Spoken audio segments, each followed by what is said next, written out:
Hoy, en Desde la Sombra, Italia, dirigida por un primer ministro no elegido, devastado por una crisis económica, el desempleo endémico y el aumento de los suicidios, ha entrado en el espiral de la muerte. Esta es una realidad y no hay fin a la vista a una crisis más devastadora desde el desplome financiero de los bancos Bardi y Peruzzi de 1345.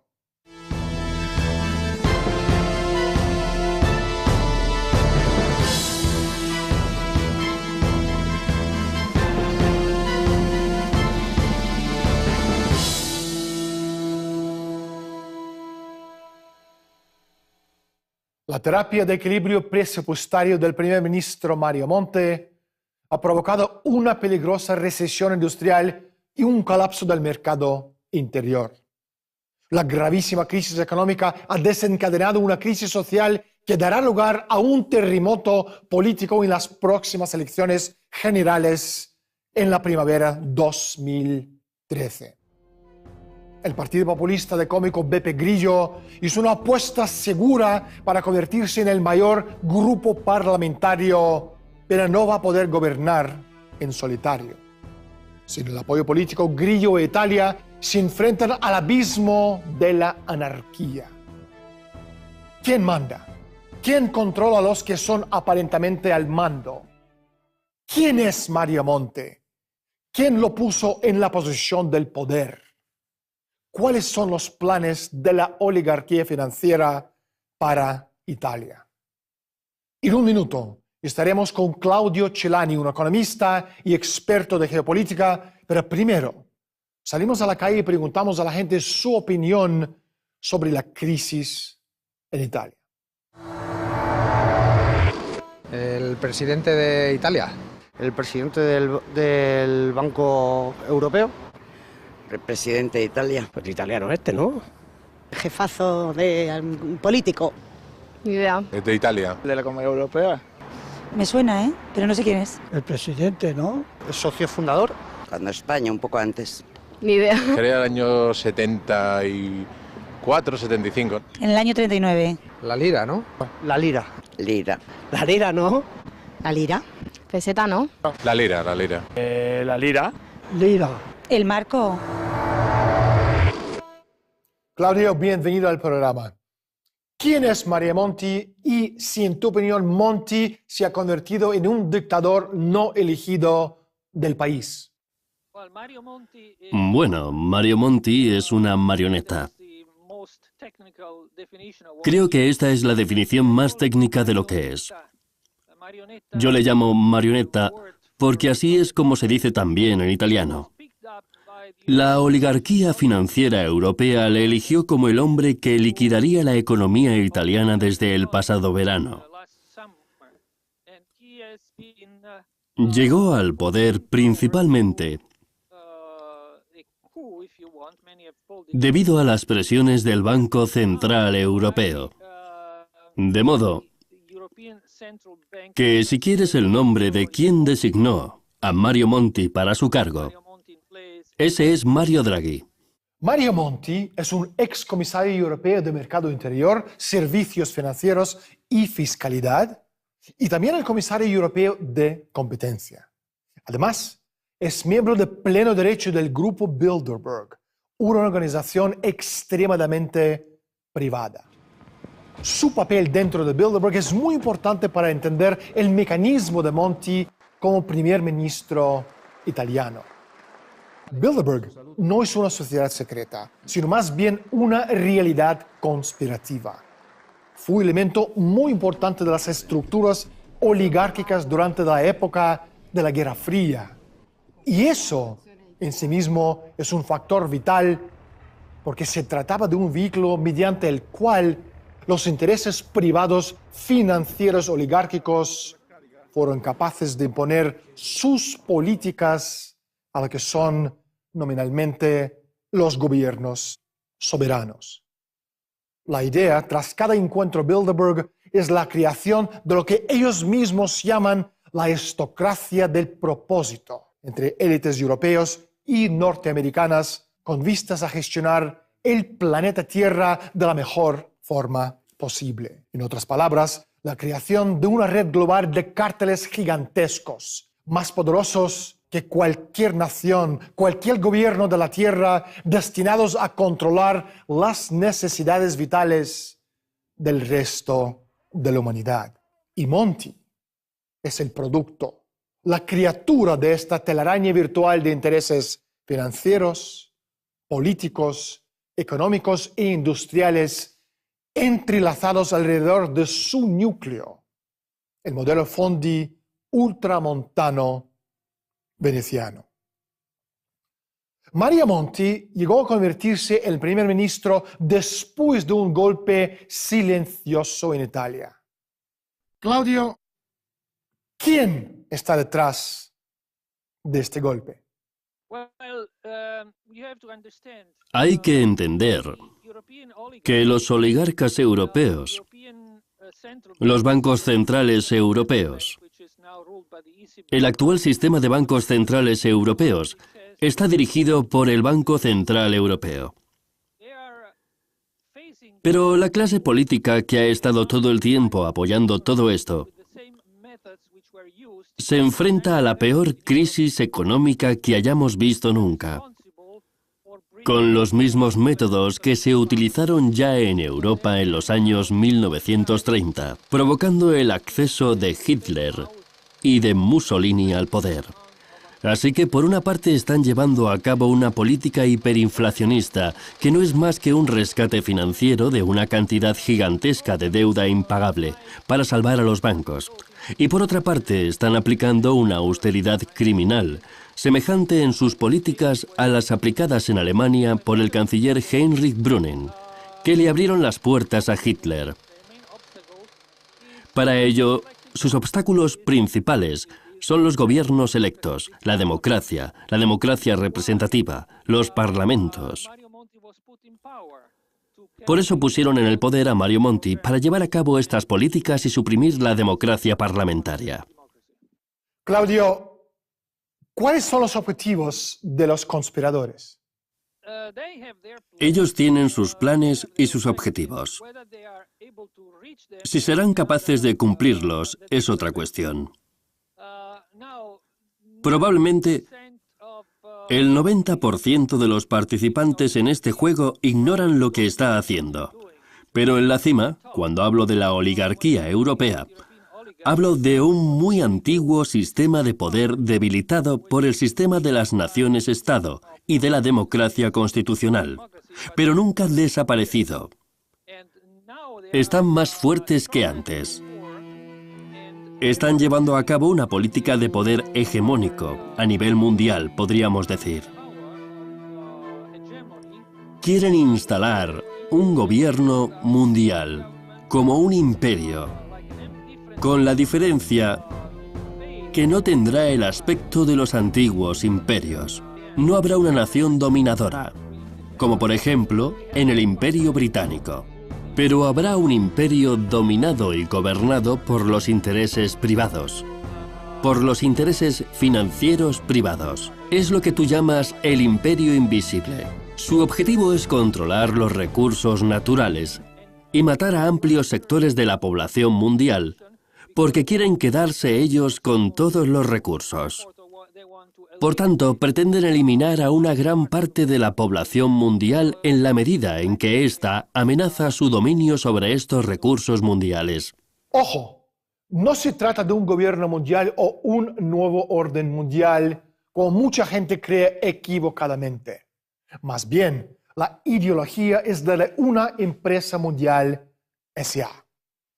En el año 1968, durante un encuentro del Club Bilderberg en Canadá, George Ball, que por aquel entonces era secretario de Asuntos Económicos con JFK, y Lyndon Johnson, presentó un resumen de las ventajas de un nuevo orden económico mundial neocolonialista, fundamentando en el concepto de empresa mundial, y describió algunos de los obstáculos que debían eliminarse para su consecución exitosa.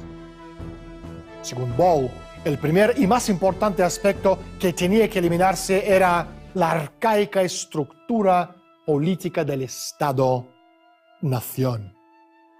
La superioridad del Estado-nación sobre cualquier otra composición social ha sido el impacto provocado por la lucha de las naciones-Estado soberanas basadas en el principio de bienestar general. Este fenómeno ha creado aquellas condiciones sociales y físicas que son indispensables para impulsar los descubrimientos científicos y el progreso tecnológico de la sociedad. El aumento de la población desde los niveles vistos en el siglo XIV hasta los niveles de hoy no hubiera sido posible sin un impacto producido por un mundo en libertad generado por la aparición de Estado-naciones en al menos unos cuantos casos. La facción oligárquica que apoya a Monti insiste que Italia debe aceptar la idea de perder 50% de su industria debido a la globalización y la externalización. Este significa desempleo masivo y el colapso físico-económico del país. Preguntamos la opinión de nuestro experto. Es exactamente lo que dices. Para entender todo esto mejor, tenemos que tener en cuenta los hechos que se dan históricamente en España y en otros países. Tenemos que tratar con una élite que no se considera a sí misma italiana. Piensan de ellos mismos que tienen una identidad que en los tiempos antiguos se hubiera llamado cosmopolita. No sienten la menor identificación con la cultura italiana. Odian profundamente al pueblo italiano. Prefieren hablar inglés, aunque no lo digan. Pero si alguna vez te has fijado en lo que dice Mario Monti sobre el sistema político italiano, habrás visto el odio saliendo de su boca. Es una versión moderna de una ideología que impregna a toda esta gente, a Mario Monti, a Mario Draghi, e incluye al presidente del país, Napolitano, a quien cito porque es el amo de las marionetas a nivel nacional, dado que fue él quien designó a Monti y le convirtió en senador un día antes de nombrarle presidente del gobierno. Esta gente está obsesionada con el modelo utópico publicado en 1944 por el grupo que rodeaba a Altiero Spinelli. Spinelli es un fundador del movimiento federalista europeo. Cuando publicó su folleto llamado Manifesto, se encontraba confinado en una isla por Mussolini porque era opositor a Mussolini. En este manifiesto escribió que la Segunda Guerra Mundial, que en ese momento aún no había terminado, era la consecuencia de una única cosa: la institución de la nación-Estado. Escribió que las naciones-Estado provocan guerras de manera intrínseca y, por tanto, para tener paz después de la guerra, deberían abolirse las naciones-Estado y construir unos Estados unidos europeos. Es lo mismo que se promulgó en Gran Bretaña cuando los británicos se dieron cuenta de que necesitaban otra forma de perpetuar su imperio financiero. Para ello, aprovecharon la figura de H.G. Wells y de su libro La vida futura. Esta es la ideología que domina a toda esa gente hoy en día. De hecho, el esquema para un superestado europeo bajo mando oligárquico privado fue la piedra angular para todos los movimientos fascistas del siglo XX en Europa, desde el movimiento sinárquico original hasta Hitler, Mussolini, pasando por la Unión Paneuropea o la Europa-Nación de Sir Oswald Mosley. En cada instancia, El plan implicaba una dictadura imperial desde la cima en todo el territorio europeo, administrada a través de la estructura del poder descentralizada, estrangulando a la nación-estado y atacando su vitalidad. ¿Cuál ha sido el papel de las agencias de calificación del crédito en la elección, o más bien selección a dedo, de Monti como primer ministro de Italia? Preguntamos a nuestro experto.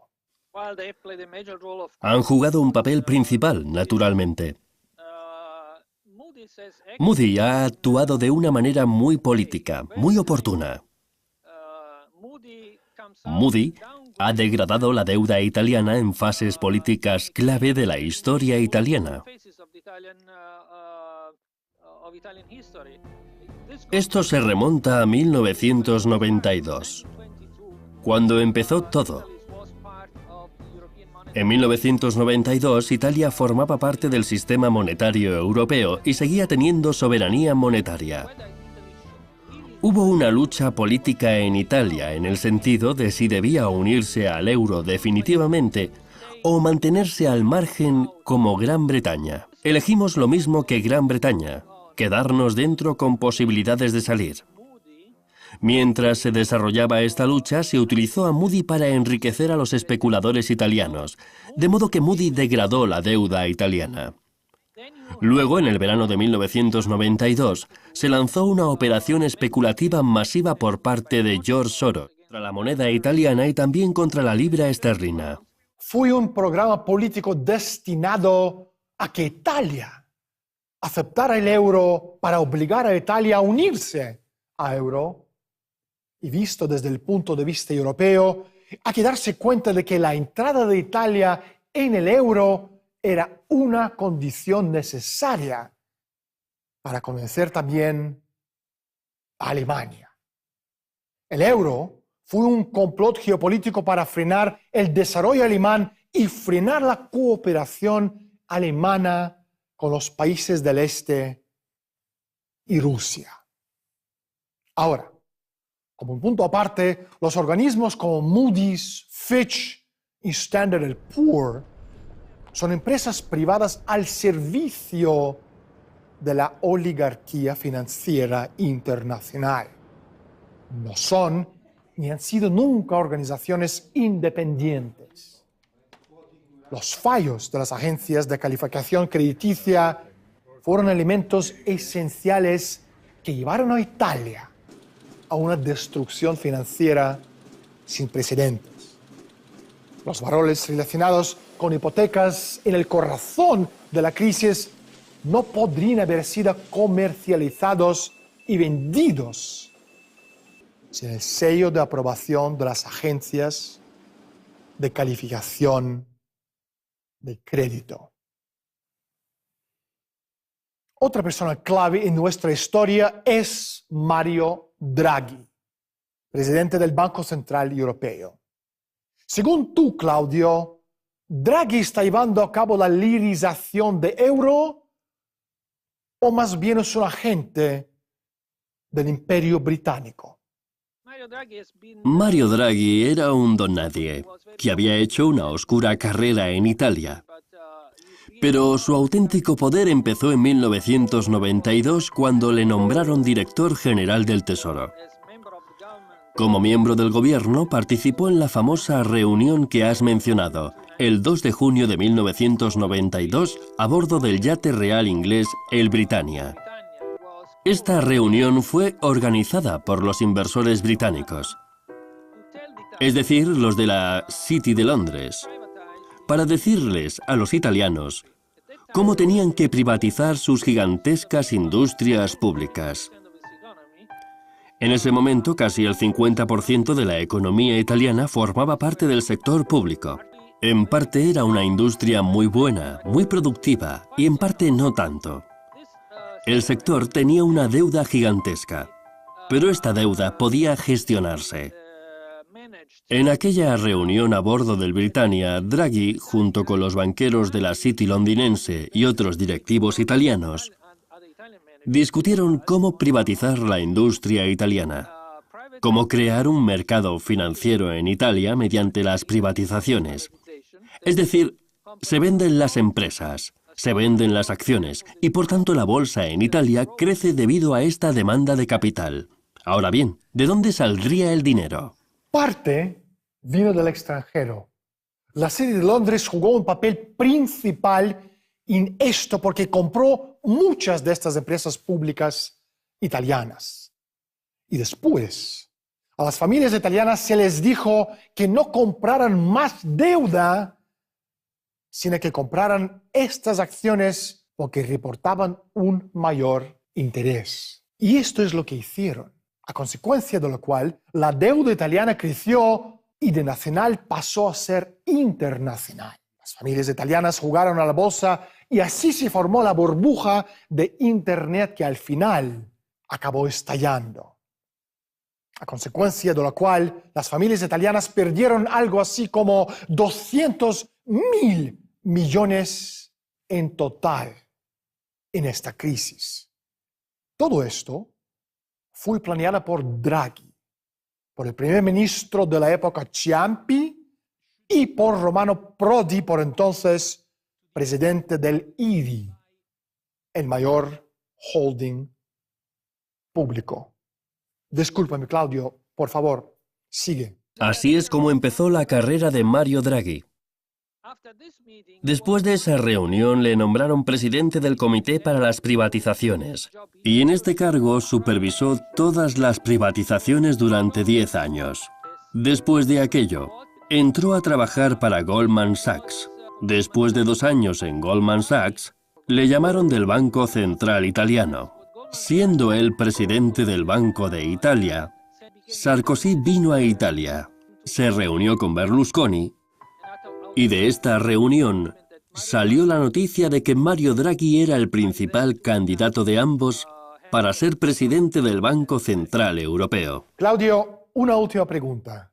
¿Cuál será el futuro de Italia?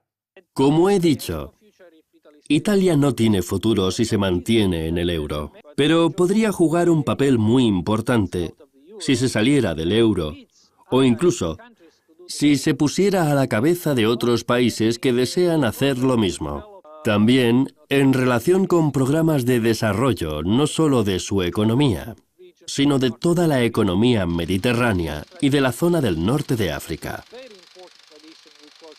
Italia tiene una tradición en esto.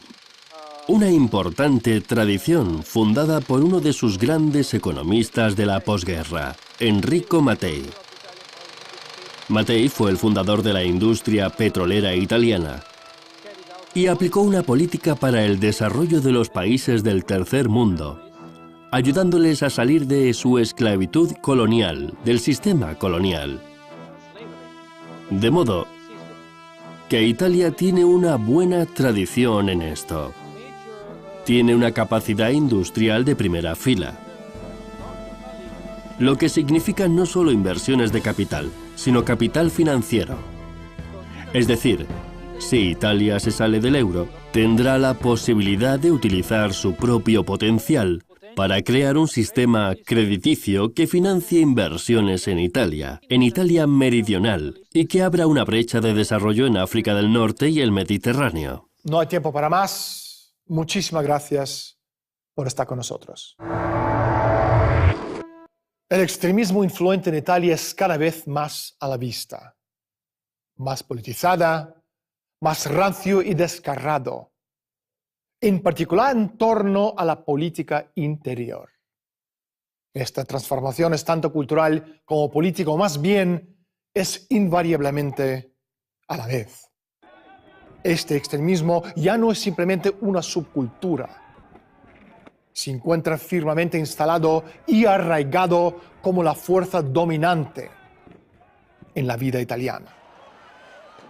Hace poco, un ex diplomático italiano de alto rango espetó a un periodista hablando de la locura en que se ha convertido el país y el papel dominante de los sacerdotes. de la destrucción financiera. Me despierto en la mañana y me digo, ha habido un golpe de estado militar y de repente todo tiene sentido. Soy Daniel Stulien. Bienvenidos al mundo de Humo Espejos. Gracias por estar con nosotros y hasta la semana próxima.